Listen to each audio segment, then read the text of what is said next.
Good morning, beautiful people. I trust that you're all well. It is Let's Talk Tuesday. I've had a wonderful week. Lots of rain and sun. To be fair, we've had a bit of both, so I'm not going to complain too much. Yes, well, I know and you know that there is no ways I made a trip all the way to Africa without a story or two. I am one of those people that keep a diary on the whole trip. So I have a diary of the entire trip from start to finish. Every day I would write a little story, and let me tell you, I've been laughing at myself this morning. There have been a few wonderful memories already in there, a few wonderful moments already in my diary this morning. Sit back, relax, grab a cup of tea, and let's start. Well, first of all, before we went, I had my hair done, and I don't know if you can still see, I've got a couple left, a couple of gold one there and a silver one here. So when my friend did my hair, we decided, Marina decided, let's put some bling in your hair, holiday hair and all. So we put them in, but when she put them in, she said to me, I feel like you might be stopped by security every time you go through, the security checkpoint. I said, for this little bit of, not even quite metal to be fair. So I didn't think much of it. I thought, no, we'll be all right, put it in. So they were full, they were everywhere in my ear. Well, every single time, I went through immigration, customs, whatever you want to call them, I was that person pulled aside. Every single time. Manchester, pat down. Addis Ababa. Now, Addis Ababa, we only had an hour in between flights. So it was the last thing I wanted, is to be pulled aside, to be patted down when I've got a leg yet to get onto the next flight. It was intense for me, man. Intense. So I got patted down in Addis. Luckily, when we got to South Africa, no pat down. No pat down. But coming back home, man, I got patted down intensely in Addis. I felt invaded by that woman. She patted me down from my head to my shoulders, down to my boobs, down to my waist, down my thigh, down my other thigh, down my leg, down my other leg, up my back. I'm like, this is a bit intense. And I wore a dress. Next thing, she lifted up my dress and sort of back to my leg. Oh my days. I left that sitting. Wow, that was intense. So, note to myself and Marina, we're not putting these bad boys again in my hair when I go on a flight. Oh man, I have been patted down a few times over the years, but I must say, yeah, the lady in Addis, she won the trophy. She got the cup. So yeah, some wonderful moments just based upon my hair, because that's the only thing that I could think of that would make me be selected every single time, was that the metal bits in my hair, they were obviously pinging. I've got no other metal parts in my body that I'm aware of. But yes, I can think that it's only the hair that caused that. But yeah, so I got a few special extra perks on them flights, on them trips. So that was one of my things I wrote down in my diary. I wrote down about all these wonderful people that I met patting me down. Yes, well, the next one was in Joburg. So when we left Joburg, we arrived at the airport thinking we've got an hour, so we got plenty time. Well, no, we didn't. We didn't. We got to check in. The lady took our bags, she put them on the conveyor belt, she did a bit on the computer, and then she turned to her colleague and she went, the colleague said, "Are you okay? What's wrong?" I couldn't quite figure out what was going on at first. I'm like, something's clearly wrong. What is it? So she says, the flight is boarding. And I've checked the bags in. It turns out she shouldn't have checked our bags. She should basically have told us, you are too late for your flight. You need to book another ticket. But thankfully, God was there. She had checked in our bags. So now that she had checked in our bags, she was in a dilemma. She didn't know what to do. She can't take them off. She's put them on the system. So her colleague says to her, well, you need to phone up ahead and let them know that you've got 2 passengers. They are coming. They've already started boarding, so you need to get off your desk, leg it with them, run with them, take them to the gate. Right? She still wasn't getting it. The lady was checking us in. She sat another couple of minutes. Then she said to the lady, what did you say? So the woman says to her, I said, let the bags go. Check the bags in. Put the bags on the conveyor belt. Let the bags go. You take your clients and you run with them to the gate. That's what you need to do. She chilled again for another minute. She said, what did you say? I started shouting. I said, she said, let the bags go. Let the bags go. I was a nervous wreck. I just wanted to go now. She said, let the bags go. Take your clients. Run. We started running, right? We were off. Our nephew and niece are behind us with the bags on their backpacks. I'm shouting, Ray, are you okay? Yes, auntie. We are running, legging it down. Now, this little lady had little pair of high heels, so she couldn't quite keep up. I was gone. I was leading everybody, right? She started shouting at me, do you know where you're going? I said, gate 15. And I was off, man, as my little legs would take me. I was off. We got to a point where we had to be another pat down. Got through that pat down quick, because we had that lady with us. Anyways, next thing we're through, right? Through all the security checkpoints. We are still running. Who knew that Johannesburg Airport was, I don't know, 5 kilometers long, 5 miles long? It was long. We were like at the furthest point from the gate that you could get, right? The furthest point. At one point, I couldn't run anymore. I was dragging my bag. But at that point, she said to Derek, you need to run. She said, you need to run and get to the gate and hold the gate open for your wife. You need to run. I just saw Derek shooting past me. He was off. He was off. So we both had left this woman behind. Me dragging my bag, feeling like I'm having a heart attack. Derek sprinting past me, and I'm crying. I just want to go to Zimbabwe. I just want to go to Zimbabwe. I was a wreck, man. I was a wreck. Oh, but we got there. We got there, both of us panting and panting like we were having a heart attack. And way back in the distance, we could see our escort. She was slowly making her way.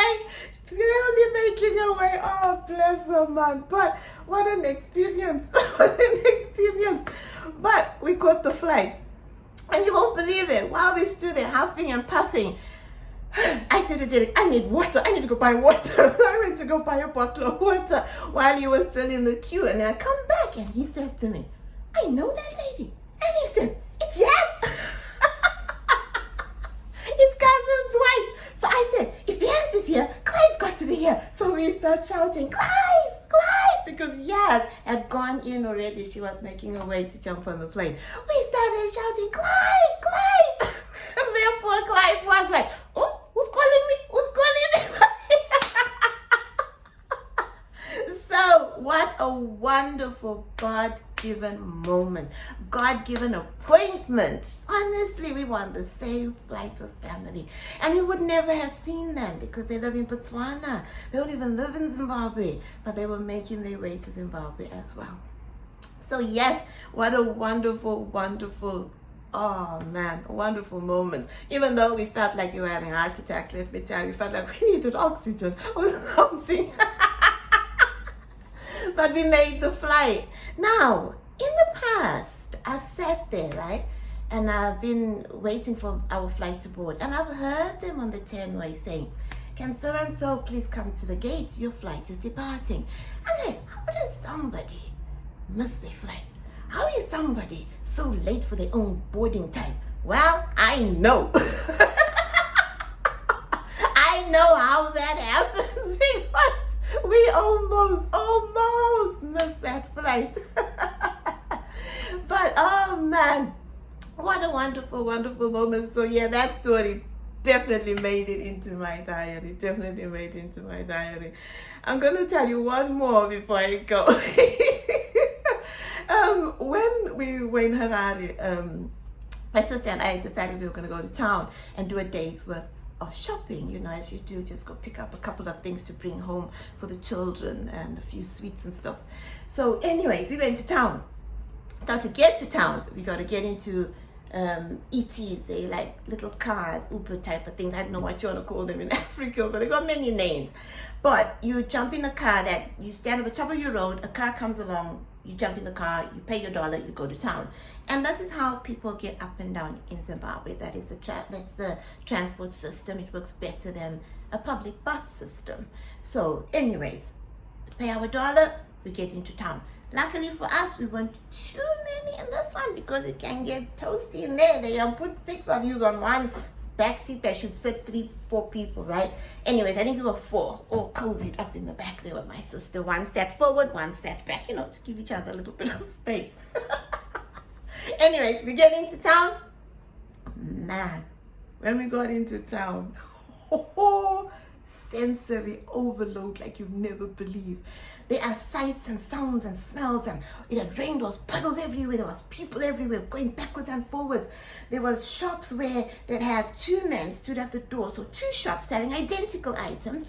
Both men have microphones. Both men are stood in front of the biggest speakers I have ever seen, blasting out 2 very different songs, and they're shouting the wares in the shop. So you imagine this. The sound is going boom, boom, boom, boom. And you got a guy on the mic saying, pots, pans, plates, spoons, pots, pans, plates, spoons. And his friend next door is shouting out the exact same thing. But it is loud. They're both loud. They want to get you to come and buy that pot, pan, spoon, whatever it is you're buying. They all want you to come in. But oh my days, it was sensory overload. Right? I think quickly Edric noticed that this one here, she's gonna get lost or bumped, one of the 2, right? She grabbed my hand. She held on to me like how I held on to my mother who was 1.5 years. She held my hand tight, man, tight. We were walking, weaving in through people, through shops, into the shop, back out that shop, into the next shop, out another shop. Man, we had to cross the road. We had to cross the road. Multiple times. There is no pedestrian crossing. There's no pedestrian crossing. You are risking your life as you cross that road, right? I quickly realized that, okay, she needs to hold on to my hand. She needs to not let go. You run into the middle of the road. You can feel the car, man, going past you by your bum. You feel the wind. You're like, oh, did it bump me? What's happening? The cars were up close to us. We were stuck in the middle. You had to weave your way through. Oh my days, I felt traumatized. I felt traumatized by the end of that day. But I will never forget the sights, the sound, the smells, the people, the madness of that music. I will never forget that. That will always be my downtown Harare memory. Set in stone. So if you ever want to feel alive, if you ever want to feel like, whoa, what's happening today? Please take a trip to downtown Harare. Take a trip. So yes, my sister navigated us back home. And when we got home, we jumped back in our little car ride, got back home. We had to stop to buy a mosquito net. Bought a mosquito net. But as we were jumping out of the taxi from town, the bag that we were carrying the vegetables in broke. So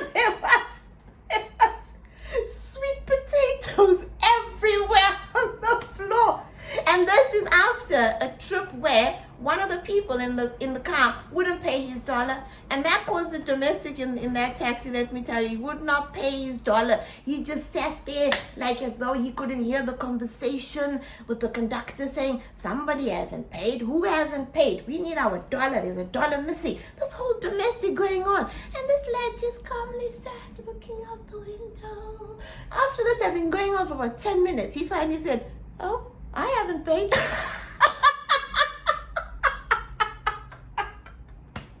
Oh my day. So anyways, we safely made it back to where we were buying the mosquito net. So sweet potatoes scattered all over the floor. I said to Edric, okay, let's pick them up. We pick up our sweet potatoes.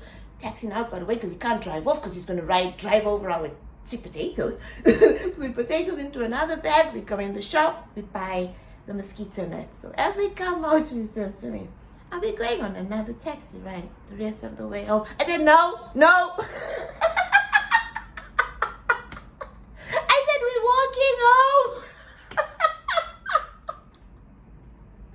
We walked home. We were traumatized. We needed just like peace and quiet. So we walked home. Man, let me tell you, I thank God for days about the trip to Zimbabwe, for days. We've had an amazing time. I am going to find a little clip that I took of a little girl in the plane from Johannesburg to Harare. It was two little girls traveling with their parents, their first time traveling. The one girl was extremely nervous. The parents have sat them both at the windows to have a good look out. The older girl, when the plane took off, she said, thank you, Jesus. Thank you, Jesus. She was so thankful that we had safely taken off. Within minutes, she swapped seats with her dad. It was too much for her to look out the window and see how far and how high we had come. The other little girl, on the other hand, was glued to the window. She was glued, man. Her little face was glued to the window. She kept saying, is that Zimbabwe? Are we in Zimbabwe yet? Is that Zimbabwe, Mommy? Mommy's like, no, it's not yet. We've got a few hours. We're not yet there. Will I see a cow? Will I see a goat? Will I see a sheep? Oh, what are we going to eat? Are we going to eat a chicken? She was full on, this kid, man. She could not wait to experience every moment. She was in the moment. Basically, she was in that moment. She was in the moment of taking off, landing. She was in the moment of looking down and seeing, oh, what's down there? How far are we? Can you see a mountain? Can you see a river? Can you see a lake? She was totally immersed in this moment. And I want to leave you on that note. Just take a moment. Go into the moment. Go into what's happening fully to you at that particular time. Just chill and enjoy that moment. Enjoy it. I am clearly trying to enjoy every moment of this bonkers trip that we've been on. Oh man, I've got so many more stories, but I'm going to leave you on that. Have an absolutely cracking day, people, and don't forget to laugh. Life's too short not to. I love you all. Oops, where's my clicker? Love you. Bye.